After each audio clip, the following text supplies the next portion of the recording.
So as you get more advanced to this, as I get more advanced to this, there's music. You can actually interject music. So you got like a countdown or music and like an intro music thing. Oh. That's coming. This is only my third one. So cool. Welcome everybody to today's episode of Manning the Grill, episode 3. We're going to talk about good juju and the REMAX balloon. The man in front of you see is a gentleman named Ken Walter, and I'm going to tell you a quick story about he and I as we go back, but we're going to hopefully explain to you why you need to put good juju out into the world, because you never know when that's going to come back around. And then hopefully Ken's going to talk to you about the REMAX balloon and how it works, what they use it for, and how it's changed during COVID time. So the reason I named this podcast Good Juju is I've known Ken for 18 years. I looked it up. Back in the day, we used to work at a company called GMR Marketing. And when I say back in the day, we used to do this thing called mobile marketing, and we were really good at it. But it wasn't mobile marketing that involved your cell phone. It was mobile marketing in a truck, in a vehicle. And we would take stuff or a service or a package, and we go to somewhere, state fair, your local festival, event, college campus, and we would promote that thing, service, whatever it may be. Back then, in the early days of mobile marketing, a lot of times it was put in semi-trucks. I have a CDL, and when I first started with that company, I was touring on the road, going to these events, setting it up, putting it down, going to the next city. I was a vagabond, if you will, a circus guy, right? As I got into the office and took the next step, went in the office and started planning and coordinating these things, we were always short for drivers. And I think it was Jason Rush, right? If I'm not mistaken. Was he the one that introduced you to us? Actually, there was a woman that worked in the office by the name of Shelley Van Weingaren that I knew. Yeah. Yep. Yeah. So one of the struggles we always had back then, we had a lot of vehicles to manage, and we always needed CDL drivers. Ken lived in Waukesha, and somehow Shelley must have applied for a job. Yeah, how'd you apply for that job? Like, how'd you even get in that mix? Well, Shelley was a good friend of mine. Her husband and I have been friends for a long time, and she knew that I was doing some part-time work. Just to make some more money. I had owned my own truck for a number of years, but I'd sold it, but still held my CDL, which I still have today. And never she let had it go. me. No, that's right. And I can't remember. I mean, I knew Jason Klagstead, who was he was a sales rep there. I knew him through the music industry, and it just kind of all, came around, and I was able to get in there. I think there was another guy I don't remember his name, but was a neighbor of another guy that I knew that was in the healthcare industry, and that was one of the vehicles that we had back then was a mobile medical.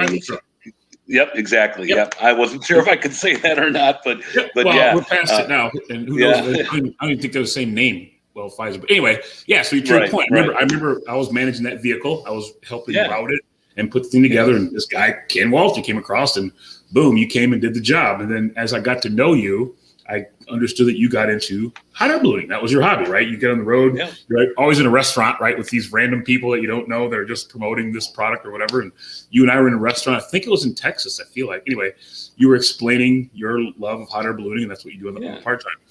So long story short, I'm going to condense it a little bit. 2 careers, and that was 2 careers ago for me, anyway.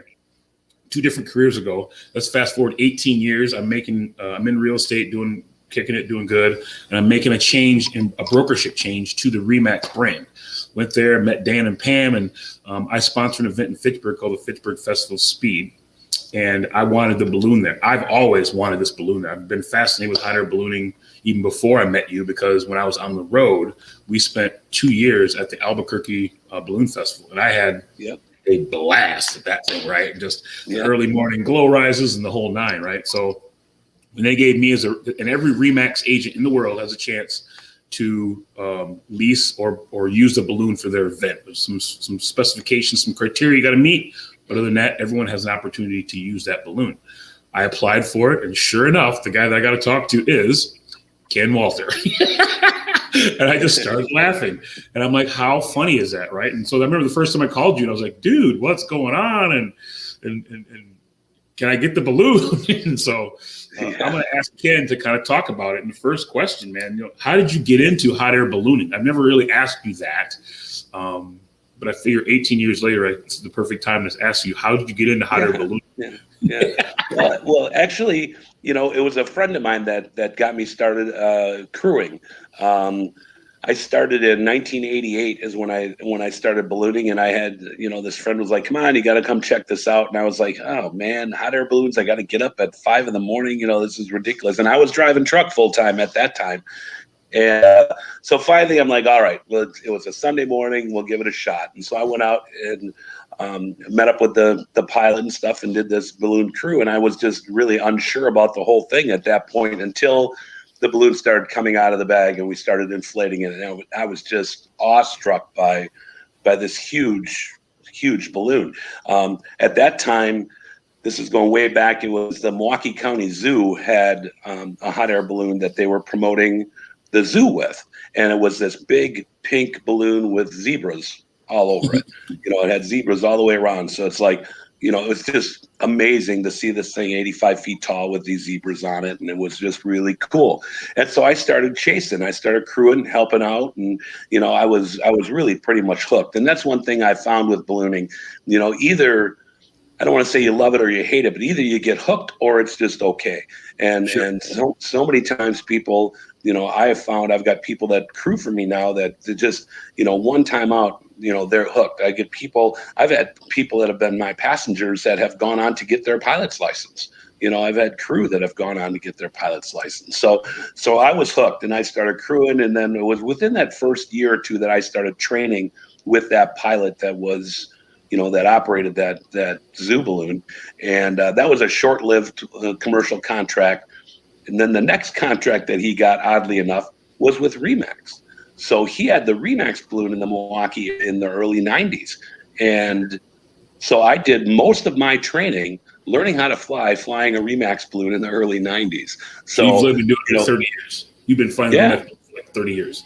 Yeah. And I mean, that was just completely separate to this. I crewed for the guy and everything, and we had a great time, and I continued ballooning. I continued my career. I bought my first balloon in 91 and trained and went through it, and he continued to fly too, and he ended up with a different contract, and the REMAX balloon was gone from my life and what I was doing until I got more into ballooning, where it was my hobby throughout all the 90s, where we just go out and have fun, go to balloon events, went to Albuquerque.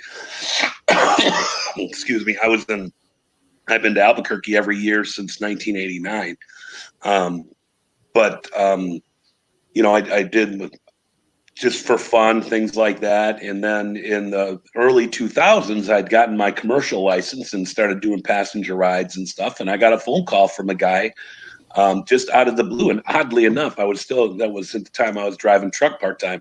I was on the road and I got this call, and, this guy said, "Yeah, I got your number from this other pilot." He goes, "I'm in Minnesota." He said, "We're looking for a REMAX pilot to cover the Milwaukee area." And I'm like, interesting. So, it just kind of went from there. So I met up with these guys from Minneapolis that were running the balloon program, and they needed somebody in Wisconsin to run the balloon program. So lo and behold, in 2001, I started running the REMAX balloon program in Wisconsin.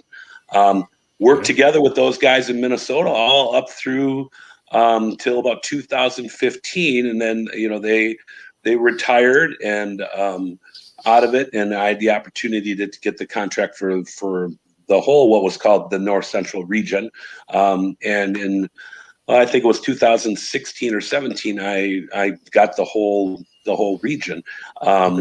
And run the whole thing. In between time, you talk about careers in between. In between time, when I first met you, I was driving truck, and then my dad was in retail and had pet supply business, so I did pet supplies for a number of years. And then it was the late 90s when I decided to get my home inspector's license.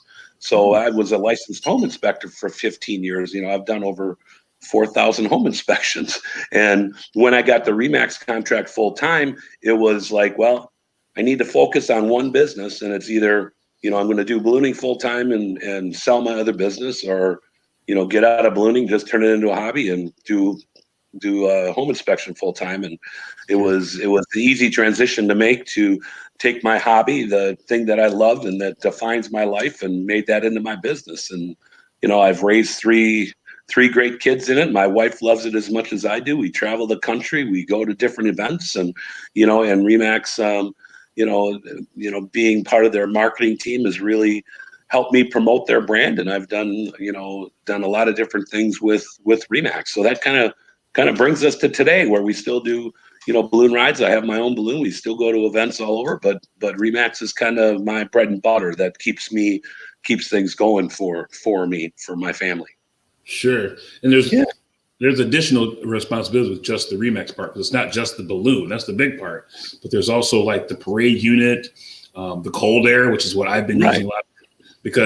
And so talk about real quick like how that works, because I know I've tried to get the balloon a couple times, and it's always about the weather and air. And I'm very grateful that REMAX provides a couple different size cold air options for us to get the marketing out there and the branding. But how difficult is it to make a balloon fly on demand at an event, right? Like, talk about how that works.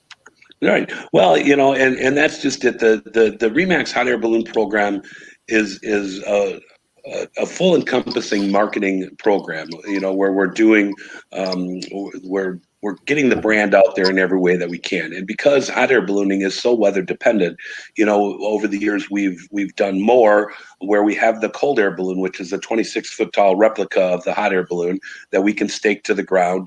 In all kinds of weather we can have that out.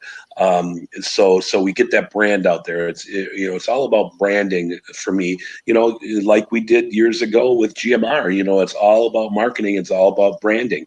REMAX has done an outstanding exponential job of using a hot air balloon as their main marketing tool since the early 70s. I mean, that's when it all started. It actually started because of Albuquerque is where the whole REMAX marketing started with it, and it's grown into the largest worldwide fleet of balloons. There's worldwide now, I don't know the exact number, but there's probably around 40 to 50 REMAX balloons around the world. Wow. We have 2 of them here in the north central region, which is Wisconsin and Minnesota. Our team in Indiana has 1, and our team out in New England has 2. So we've got a number of the hot air balloons plus the cold air balloons. We've got 3 or 4 cold air balloons that we use for placements for promotions like at your bike race and things like that, where a hot air balloon might not exactly work the best. The key thing to remember about hot air balloons, be asking and begging. The key thing to remember with ballooning is it's not only it's 100% weather dependent, and it's a fair weather thing where we can only fly certain times of the day, early in the morning or late at night. How I explain this, we do school programs and stuff like that. And how I explain it is, that wind is lazy. Wind will sleep in and it goes to bed early. So in that early morning time, if you're one of these folks that gets out and walks or goes out early in the morning, it's much calmer in the morning. Doesn't have time for that natural heating of the earth to start, moving the wind. And being here closer to Milwaukee, we have much more effect from the lake effect than you do in the Madison-Fitchburg area. Although the lakes in Madison do affect your weather, it's a little bit differently than what it is here.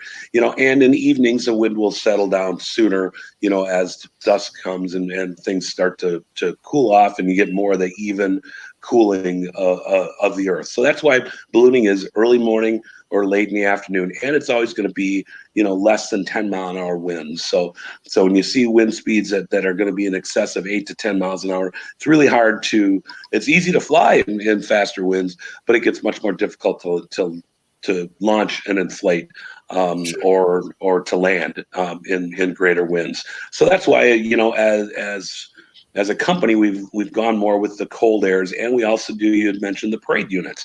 And basically what that is we've got, our vans and our trailers, are wrapped and have the logo on, and then we can actually have the hot air balloon basket and burner set up where we can actually hit the burner, so you see the fire that comes out of the balloon, so you get a little bit more understanding of that.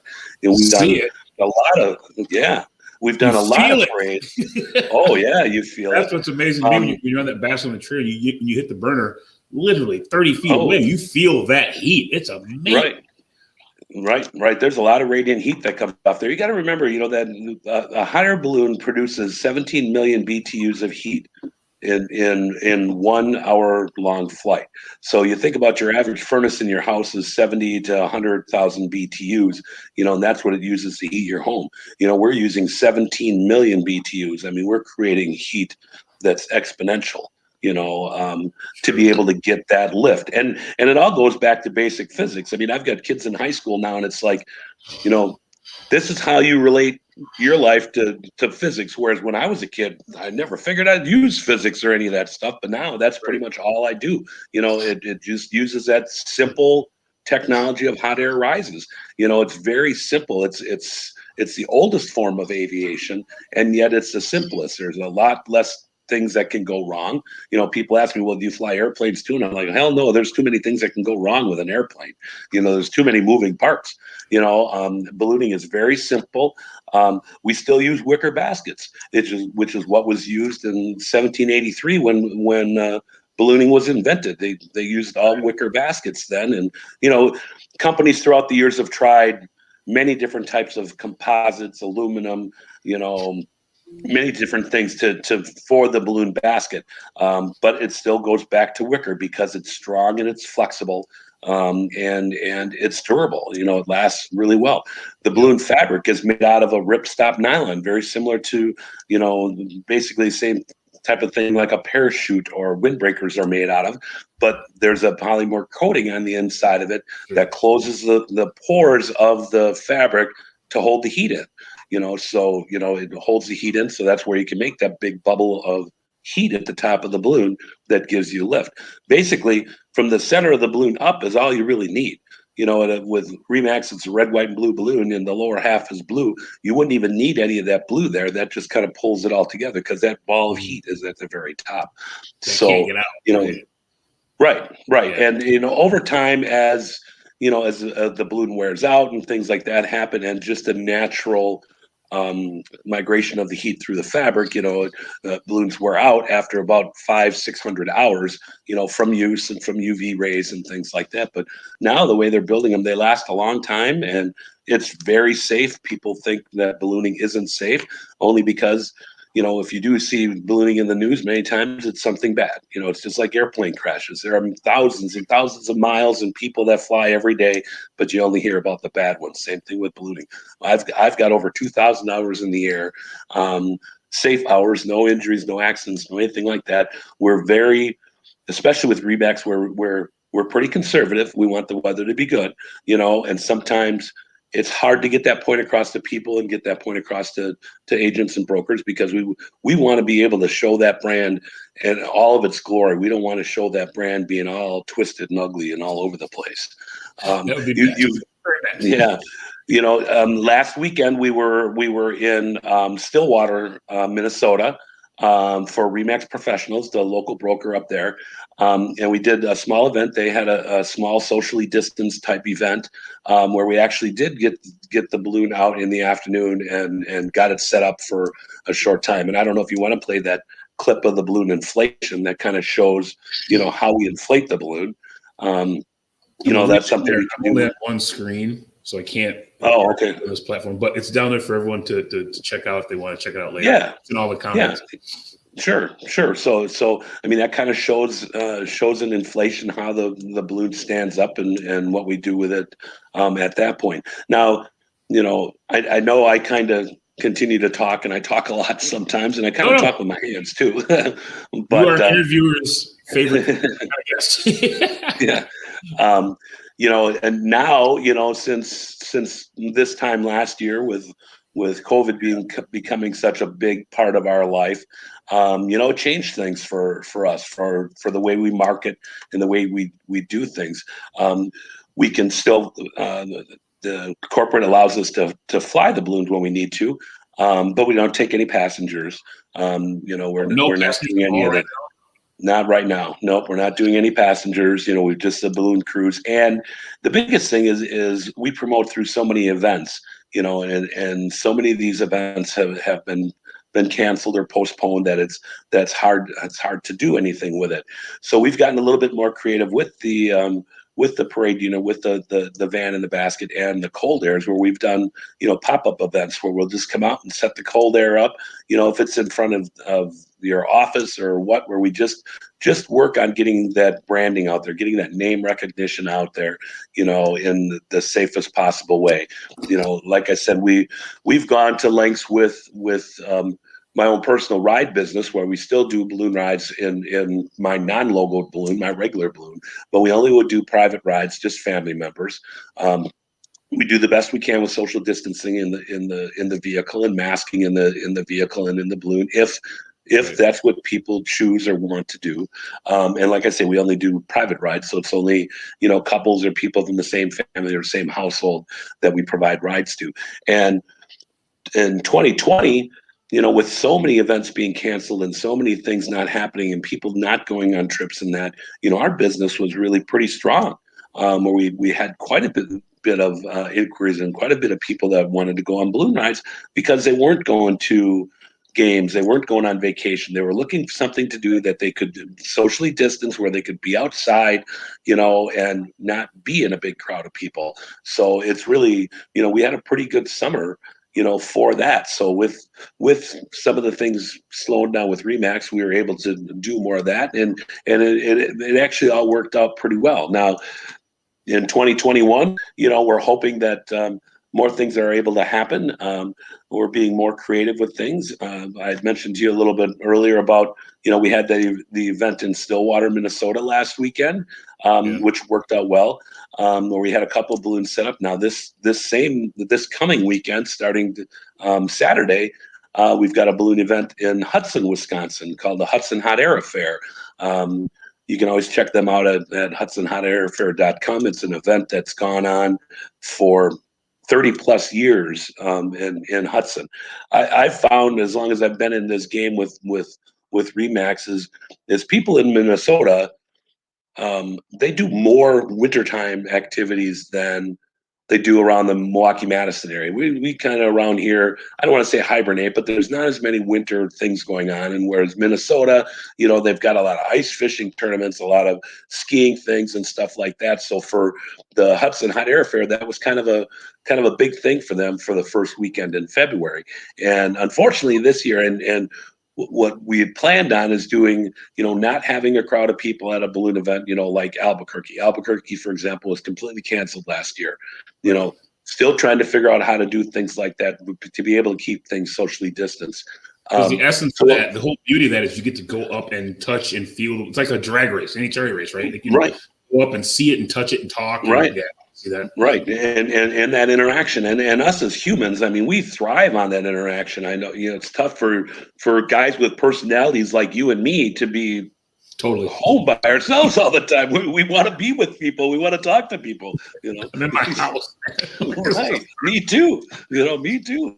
So it's with the event, what we decided to do in Hudson is, we didn't want to cancel our event. We wanted to try to do something different. So we had talked with REMAX and other sponsors, and they said, yeah, let's try to put something together. So what our plan is for up there is we were going to do pop-up launches all around the city of Hudson. We've got different areas around Hudson where we have the okay to launch, where, one or two balloons can go here, one or two balloons can go there, not announcing it to the public where we're launching from, just to have balloons up over the city. And then on Saturday night, what our plan was is we were going to have a drive-through balloon glow, where we're in an industrial park area where, there's nobody around on a Saturday night. And we've got permission from businesses that have open spaces and parking lots where we could set up the balloons all along this road. And we bring the cars through kind of like a reverse parade, where the people would come through down the route and see the balloons. And, we'd have the balloons standing there, some with just the candlestick, which is like the what we'd call the parade unit, where it would just be the basket burner, just hitting the burner, or the balloons actually standing and inflated. Well, lo and behold, looking at the weather, and I've got Weather Channel on over there right now, we're coming into some of the coldest weather, that we've had all year. In Minnesota. It's cold weather, like if it's super cold, like below freeze. Obviously, I'm looking at the window. It doesn't look like it's a fun place to be in a basket in the air. Got it. But from a physics or science standpoint, July, 90-degree air versus -10-degree air. How does that affect the balloon? Actually, the balloon performs better in colder weather than it does in warm weather, because again, you're using heat to rise, so you don't have to increase the heat inside the balloon as much to get lift. Good example, one year in Hudson, we were able to launch when the weather was around 0, and the top of the balloon to get lift, I was only at the very top of the balloon was only at about 80 degrees. On a typical summer day in Wisconsin, to get lift at the top of the balloon, it has to be around 200 degrees. Oh, wow. So you get that lift, again, that's the physics, the difference of the density, altitude, and how warm it has to get that lift. So balloons actually do well in the winter. Some precautions that we have to take is we need to warm the fuel, so we have good fuel pressure. Propane is stored at 44 degrees below 0 in a fuel in the tank, and when it comes out of that tank, the warmer it is on the outside, the higher the pressure is. Well, if the fuel is really cold, it can actually come out liquid. When it's as cold as it's going to get up there, you can actually put propane. I mean, it's liquid propane, but it's used in vapor form. You can actually put it in a cup and see it in a cup. What propane is like when it's that cold. So we have to warm things up to make it work. But yeah, it does work fine when it's that cold. But it gets just too cold for people. The equipment. We can deal with the equipment. It's just you can only put on so much clothes and unfortunately when it comes to the wind chill factor, when it's windy we can't fly. They're talking, pretty good wind all the time. And even to do this candlestick glow, they're talking up there this weekend that they're going to have wind chill factors of 15 to 25 below in Minnesota and in northern Wisconsin. Air temperatures of 10 to 12 below overnight on Saturday night. So it's just too cold for man or beast out there when it gets like that. So unfortunately, it's not looking good for an event up there when it's this cold. But boy, when it's in the 20s and 30s, it's just beautiful. Flying in the winter, some of the greatest flying I've ever had. One of the best flights for winter flying I ever had was up in Minnesota. Or up in Hudson, where you're flying over the St. Croix River and the St. Croix Valley there. Years ago, it used to be like the only area from La Crosse up through Stillwater in that area where there were a lot of eagles. Now, fortunately, eagles aren't as endangered as they used to be. So there are more eagles around. You even see eagles now around Milwaukee and Madison. Yeah. But years ago, I flew up there. It was about 10 degrees outside. It was just a little bit of snow coming down, and I'm flying into the St. Croix Valley, and I'm coming down, me and another balloon, and all of a sudden these eagles come out of a tree. And so here I am flying my balloon 200 feet, 300 feet off the ground, and I've got 4 eagles that are soaring around me. And it's like, where's my camera? I mean, it was just incredible. That's where you're really see the beauty of what we're doing is we're one with nature, and to have these 4 beautiful bald eagles flying around. It's like I couldn't take a picture of it. I couldn't show you how beautiful it was. It's just one of those things that you have to experience. And that's a memory from wintertime ballooning that I've always tried to, wished I could recreate. And it's just never happened. It's just been a great thing. It's and that was before we had cell phone cameras and stuff like that, Right. Where's my Polaroid? Where's my 110? Right. Yeah, right. So what is your favorite season? Like winter, summer, fall? I'm sure they all have attractions. If you had to pick one, perfect world, everything being the same, which would you be your preferred time to balloon? If I was going to pick one, I would probably pick the fall of the year. When we've got temperatures in the 50s, 60s, that time frame, and not even so much having the trees change. It's just so serene, especially morning flights. You've got deer running below you, you've got other wildlife around. It's just that cool, crisp air. Right. The fall is always one of my favorite times of the year.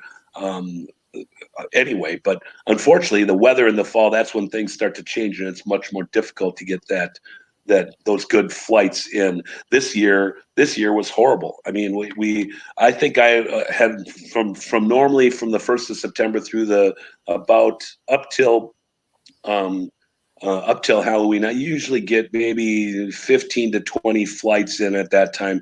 This year I got one. The weather just did not cooperate. Every time that it was good to fly, either it was during the week and we didn't have the availability to fly, or the weather was just bad. It was just too windy. So, people always want to try and fly during that peak season, peak colors. And, I've been doing this nearly 30 years, and I've probably had a good flight in peak colors, maybe 4 or 5 times in the peak colors. And here, people always say, well, what's your most favorite place to fly? Well, living just on the edge of Lake Country and the Kettle area here between Milwaukee and Madison, this is still one of the most beautiful places to fly. I fly over the Fox River and the Vernon Marsh area quite a lot, and it's just so beautiful. And up by Holy Hill, some of the best pictures that I have on our website and on our Facebook page is over Holy Hill. I did a short video for website. What is your website? I don't mean WindDancerBalloons.com is my website, and then the WindDancer Balloons Facebook page. I got a lot of things on my personal Facebook page, but WindDancer Balloons, we've got some on there. I did a taping or a video for. It was actually for the Archdiocese of Milwaukee, where we actually had a flight over Holy Hill. For people that are not familiar with it, it's a cathedral, a shrine at the top of the hill in Washington County, and it's just a beautiful church, and the setting is just as picturesque as can be, and that was one of the most beautiful places to fly. Now every winter, we go to a city called Lake Havasu City, Arizona, which is right on the Arizona-California border. A big, beautiful lake that's in the middle of the Colorado River. Got mountains on one side and desert on the other side, and we go out there and fly in January, and we have some of the most beautiful flights over Lake Havasu City. That's we've been going out there, my wife and I. That's kind of our little winter retreat. We go out there for a week every year in January, get some flying and do some balloon rides there. Yep. We were just out there. Yeah, and they didn't have a balloon event this year, but a couple of us pilots thought, it's such a great place. Let's just go anyway. So we went anyway, and there was a few of us that flew down there. Hopefully, that event starting back up in January of 2022, we'll be flying back there again. And, hopefully, many of these balloon events and other events that, we just got to reinvent ourselves. We just have to adapt and do new things to be able to make things work. I don't think we'll ever be the same as we were before, and I don't really think we want to be. I think we want to be healthier. I think we want to work together, and make ourselves healthier and make the people around us healthier, and have our own personal space. That's something I've always liked, to have a little bit of personal space, but I don't like being the boy in the plastic bubble where I'm by myself all the time, Right. Hence the balloon career, right? So we're at just to pass my 30-minute mark. So I want to thank you, Ken. Oh, geez. Sorry. You're perfect. You can tell you have passion for this, right? I literally have to. I do. You just went on, right? All right. So in closing, I'm putting your links in there. I put the Hot Air WindDancer promotion website there. I noticed you were looking for crew members. As we exit, I want you to talk quick about that, and then give me your craziest story. Your craziest hot air balloon story from the road that you can share on our way out. And say thank you. I'm going to keep asking for that balloon because I've been asking you for literally years. We will get one done someday. Yeah, I think I've got you on the schedule for July already. I do have your request in for your bike race. Yeah, so I think we've got that planned. But we're always looking for crew people. No experience necessary. We're always looking for people to come out if you enjoy being out in the weather. I should say outdoors. Doing things outside. If you're capable to lift 50 pounds and you like people and you like doing things, we're always looking for crew. It's easy to do. I always say if I can do it, anybody can do it.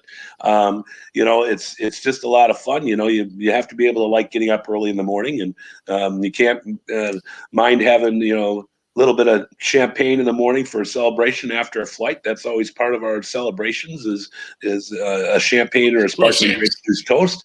Yep. So that's what we do. We fly more in the mornings than we do in the afternoons, but we do some afternoon flights. And there's a couple of good stories I have, but one that's probably the one that, as you know, being on the road, you see all kinds of different things. But I was at an event. If I could only write a book, just let me write one book. Yeah. I was at a balloon event in Battle Creek, Michigan, where we were flying. Yeah, where we were flying along in Battle Creek, Michigan, and there was a place just to the north, and I think it was a little bit to the east of town. We were coming in this beautiful beach park area that looked like it was just, a family park, whatever, like if you're coming down alongside Lake Mendota or something. And I'm coming in, I'm getting closer, and I'm seeing these people, and I'm looking, and it's like, these people don't have any clothes on. So I come into this, and I'm already committed to land. Right. All these people coming out. It was a Sunshine Day nudist colony, and those people were as happy as heck to see a balloon come in here. And there was people from all ages that were there. Just as they used to say, naked as a jaybird. You just dropped the balloon basket in there. Yeah, and we just came in and landed in this park area. The people thought it was great. My passenger was kind of freaked out a little bit, and I'm like, well, I've pretty much seen it all now. So here I am, my crew was getting there, and once they got there, these folks were helping us pack up the balloon, and I don't think the balloon was ever the same after being packed up by a bunch of naked people. No, I got it, friend. I got it. Thank you very much. Yeah. Right, and it's like one of those things. I mean, just normal people doing what they do best, and the most ironic part is later that year, I landed here just on the west side of Waukesha at the Schoenstatt Center, which is a convent, and I got later that summer, I've got pictures of this where I've got 10 nuns helping me pack up the balloon. So go from one extreme to the other, from landing, and that's the thing. The greatest thing about ballooning is the people you meet. I mean, those are extreme, but I mean, when you can land in a subdivision or a backyard or a farm field, it brings smiles out to everybody. You're always going to have some people that aren't happy about things, but 99.9% of the time, people are just happy as heck to see a balloon and think it's the coolest thing to have a balloon land in their neighborhood. And it's done such a great job for marketing for REMAX, to be able to land in a neighborhood, and people see that brand and recognize that brand, and realize, I've had people say, I didn't know that REMAX really had a hot air balloon, right. So it's, being able to get that brand recognition out there and do that. I mean, it's just a great thing. And the people that we meet, as you meet some of the coolest people that I've met people in this sport that I would have never met if it wasn't for ballooning. I've met dignitaries, I've met presidents, I've met actors and actresses. I've had Tom Selleck in my balloon basket. I've shook hands with George W. Bush. All because of ballooning has brought me into things. I shared a glass of champagne with Malcolm Forbes on the back of a pickup truck wearing jeans. One of the richest men in the world. 20 years ago, just being a regular guy. It's just things and people I've seen and met that I just couldn't do without being part of this. So that's awesome. So it's awesome. Man, I appreciate you taking some time. Like I said, man, thank you so much. I'm glad that our 18-year friendship can still continue to move on in a different. That's right. And I am going to. I have a client. I promised her a ride in the balloon because she gave me a listing. And that's why I sweat you every time, right? So we'll get her done. Thank you so much. We'll do our best. I really appreciate it. Yeah, well, thank you. It was great being able to reconnect with you. You're one of the greatest guys I've ever met. Anybody that if you're looking to buy or sell a house in the Madison-Fitchburg area, Lane is your guy. Well, thanks. Don't move yet. I'm just going to end the live broadcast. Right. Good night, everybody. All right. See ya.